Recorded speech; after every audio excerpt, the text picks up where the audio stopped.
All right, so today we're talking about two-handed comping, but specifically the four-note two-handed comping voicings, okay? And before we get into that, make sure you're taking care of your body if you're a musician, especially if you're playing the piano, you're practicing piano, you're sitting down all day, you're getting tight because you're always hunched forward, hands are always down, so get those shoulders open, Got this really cool stretchy band here.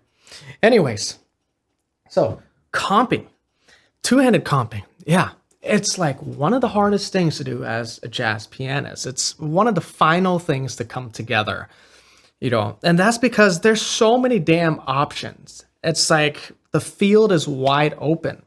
And so you have to know so many things that could be done. And you also have to kind of create your own melodies as you're comping. You don't want to just play chords. You kind of have to create connection between chord to chord and create these little melodies. So it's a lot to think about. It's quite complex to really get the most out of it.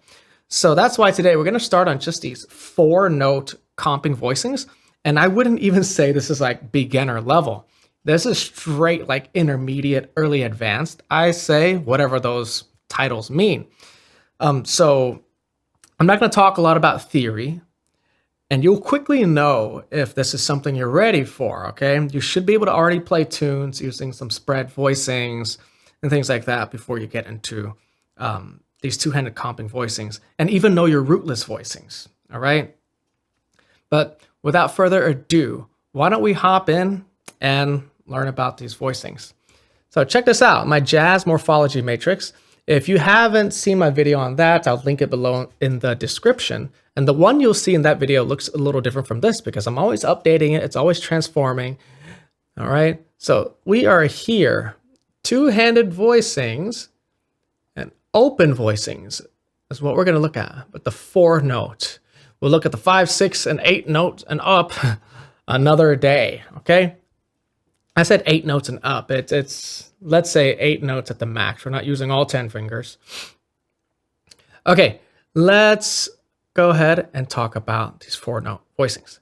Now, we're going to use an example, all the things you are. Okay, but first I want to just look at a 2-5-1 in the key of C. Actually, let's do a 2-5-1-6, okay? So, if you know your rootless voicings, check it out. D minor, type A, with a third in the bottom.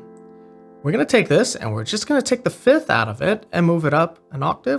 Boom. There's your four-note two-handed comping voicing.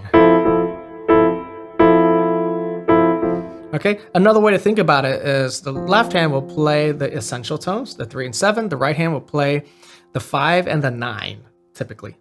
Okay. Next, we have G13. Look, we're just going to move one note. And the guideline I just set has already been changed because the right hand is not playing 5 and 9. We're playing 13 and 9, okay? Because by now you might know that dominant chords, the fifth is like the least important note. It brings no value to the chord. So oftentimes we just don't play it. Instead, we replace it with the 6. And just listen to how nice that is. These fourths, right? This is a tritone here, which is technically like a augmented fourth, yeah? Okay, so that's really cool. And look, if you put that ninth back in, it's a rootless voicing for G13. And then finally for C, you have options, okay? So you could do this. All right, essential tones, 5th and 9th. You put the 5th in there, there's a rootless voicing. Or you could do this one, which is what I prefer to do. Instead of the 7th, I'm playing the 6th because just look. We got this lovely quarto going on, right? How lovely. Now, we need to get to our 6th chord, which is going to be A7, but we're going to do A7 altered, okay? So the similar rules apply. We got the essential tones on the left hand. Let's do it up here. Then the right hand, since it's a dominant chord, we're not going to do 5 and 9. We'll do 6 and 9, which looks like this. But since this is altered, we're going to flat the 13 and we're going to sharp the 9. We could also flat the 9. And if you do both of them, you could create a cool little melody that leads us back to the 2 chord, right? There we go. Okay, and let's look at these in both positions. Now, realistically, you might not be this high with these 4-note voicings. At this point, you'll be doing like your 5 or 6-note voicings. But just for the sake of understanding the inversions too. So we have our D minor, G7, and our C, check this out. Same thing, I'm replacing the 5th here, the 6th. So I could get this cool chordal sound. That's a little different than before, because before I replaced the 7th and just made it a C6-9. But in this range, you can actually have a C major 13, right? We got the 7 and the 6. Full on colored here, okay? Very nice. And then our A7 altered will be way up here. Okay, oops, what am I doing? I'm not thinking. Okay, so that flat 9 and the sharp 9 is right here. So you can't really have a melody on top, but you can still do things with that in there, right? That brings us back to our D minor, okay? One more time, yeah.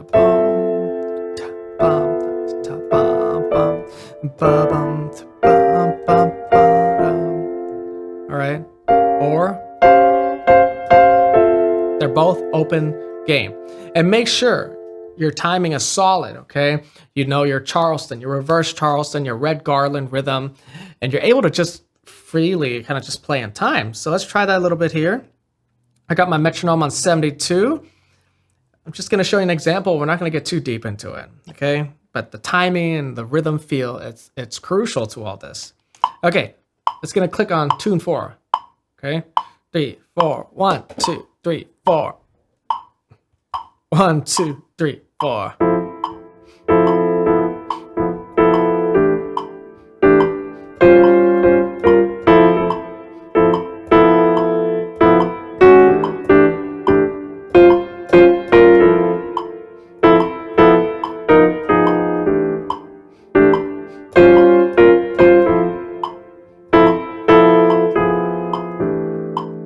Okay, so I want to talk about a few more things that I'm doing. So if you know a little bit about your altered dominants, you could kind of make any dominant to an altered dominant generally, okay?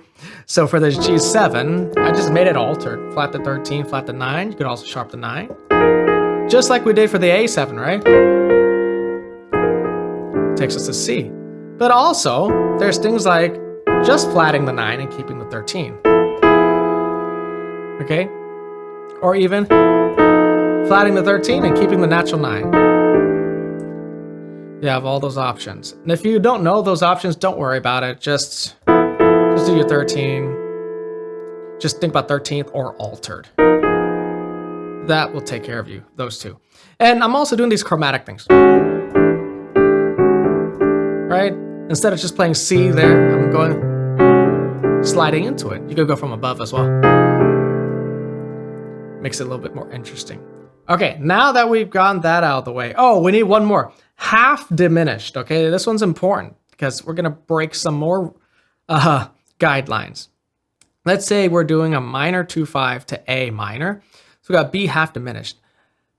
I think everybody kind of has different opinions about this, but I think doing the 1 and the 5 in the left hand is gonna give you the best results, okay? And essential tones on the right hand. There we go. And then we got our E altered, A minor 6, right? So instead of the flat 7 in the left hand, we're doing the 6, right, for A minor 6.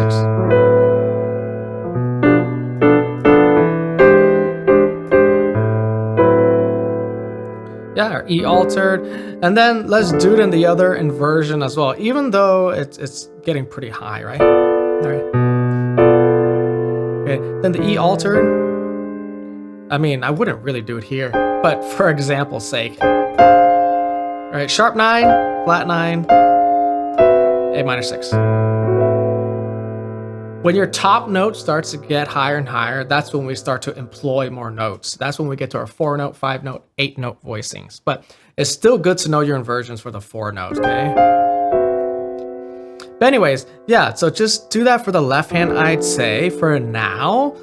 And you'll get an idea of why and how it could be a little more complex, these half diminished chords, okay?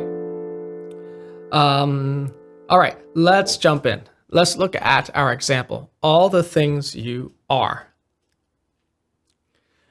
We're doing stuff in the key of C, and then I just threw you into the key of A flat / A or F minor, right? What am I doing to you?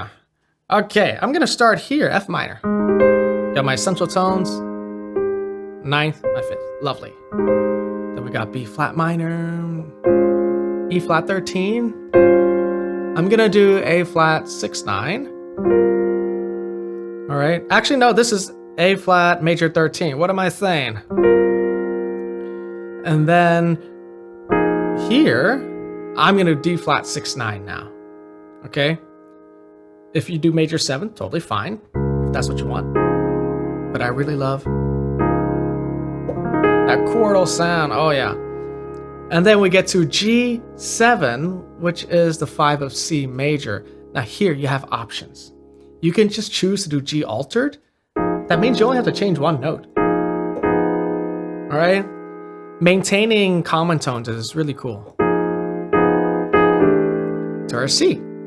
Or you can even take it up to here and make that melody. Or you could do G13, all right? They're all open options. Let's see what it sounds like with the bass. So let's do our D flat. Okay, now let's do it with G13. All right, it kind of opens it up a little bit more because there's less common tones when you go from D flat major to the G13. Okay, so C major, C6 9 here takes us to our C minor 9. Okay, then we get our F minor, B flat 13, to our E flat major 13. Right, you could do the 5th if you want, but more color, replace that 5th with the 6th. Now this A flat's gonna be a little low, okay? I like never ever play this. I'm not saying you can't, but for my taste, yeah, that 3rd is too low, those essential tones. So I'm just gonna take all this up to here. Okay, so now A flat, major 13th, and then next we have our minor 2/5 of G. So remember, for this A half diminished, I'm just gonna do the 1 and 5 in the left hand, or the 1 to flat 5, essential tones on the right, and then D altered to our G major 7. Lovely. Let's listen to that with the bass, that minor 2/5.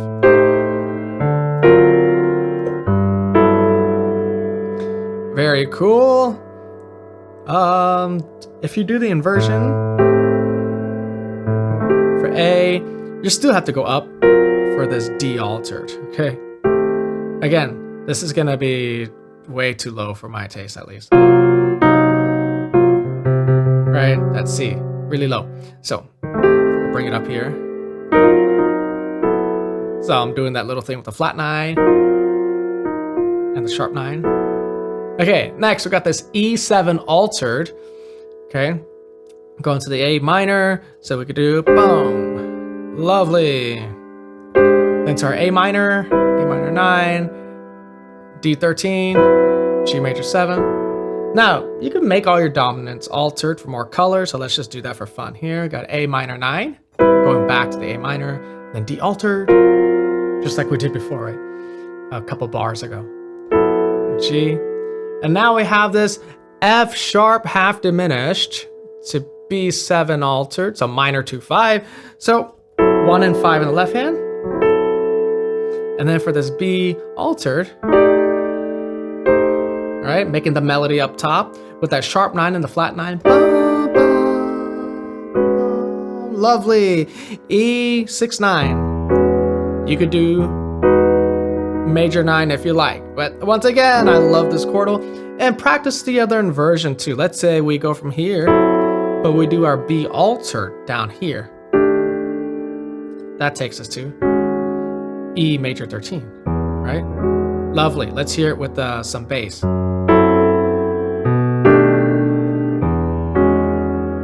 How lovely. Then we get our C altered.